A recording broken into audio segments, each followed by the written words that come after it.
राज्यसभा सांसद दीपेंद्र हुड्डा हिसार के बरवाला व उकलाना हलके के कई कार्यक्रमों में शिरकत करने पहुंचे। बरवाला अनाज मंडी में पहुंचे दीपेंद्र हुड्डा ने किसानों से मुलाकात कर फसल बेचने में आ रही परेशानियों को जाना। उन्होंने कहा कि मंडियों में घोर अव्यवस्था है, धीमी गति से उठान के लिए सरकार जिम्मेदार है, इसकी जाँच होनी चाहिए। किसानों ने उनको बताया कि जब से वे मंडियों में अपनी फसल लेकर आए हैं उन्हें तमाम दिक्कतों का सामना करना पड़ रहा है। सरकार की ओर से न पर्याप्त संख्या में बारदाने की व्यवस्था की जा रही है, न ही उठान में तेजी लाई जा रही है। किसानों को गेहूं डालने के लिए मंडी में जगह नहीं मिल पा रही है। गेहूं की खरीद और उठान ही नहीं, पेमेंट में भी देरी हो रही है। सरकार ने 48 घंटे के अंदर भुगतान का वादा किया था, लेकिन हफ्तों बाद भी किसानों को पेमेंट नहीं मिल पा रही है।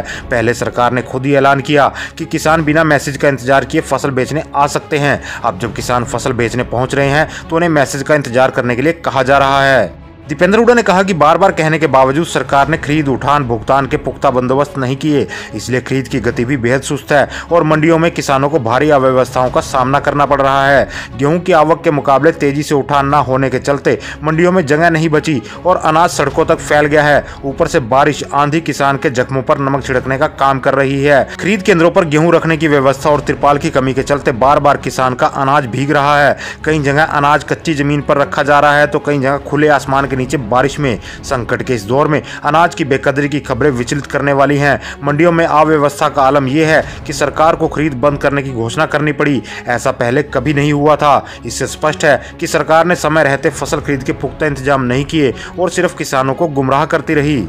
एक अन्य कार्यक्रम में दीपेंद्र हुड्डा ने किसानों की परेशानियों का जिक्र करते हुए कहा कि खेती किसानी को बर्बाद करने पर तुली बीजेपी सरकार ने पहले से ही महंगे डीजल, फसलों के कम भाव की मार से जूझ रहे किसानों से बदला निकालने व उन्हें आर्थिक रूप से तोड़ने के लिए डीएपी के दाम में 58.33% यानी 700 रुपये बढ़ाने का काम किया है। जो खाद की बोरी 1200 रुपये में मिलती थी उसका दाम अब 1900 रुपये कर दिया गया। किसानों को भी क्या पता था कि किसान सम्मान निधि से भी कई गुना पैसा उनसे ही वसूला जाएगा। वर्ष 2022 तक किसानों की आमदनी दोगुनी करने का झूठा सपना दिखाकर बीजेपी ने किसान की लागत दुगने से भी ज्यादा कर दी है। दीपेंद्र हुड्डा ने प्रदेश में कोरोना से बिगड़ते हालातों को अत्यंत चिंताजनक बताते हुए कहा कि हरियाणा सरकार को समय रहते बाकी प्रदेशों की स्थिति को देखते हुए सबक लेना चाहिए, क्योंकि कोरोना का नया वेरिएंट बेहद खतरनाक है और काफी तेजी से फैल रहा है। दीपेंद्र हुड्डा ने कहा कि मौजूदा परिस्थितियों में महामारी विकराल रूप धारण करती जा रही है। देश के कोने कोने में हर रोज सैकड़ों लोग जान गंवाते जा रहे हैं। यदि सरकार नहीं जागी और तत्काल जिलों में अस्पताल में बेड्स की संख्या बढ़ाने,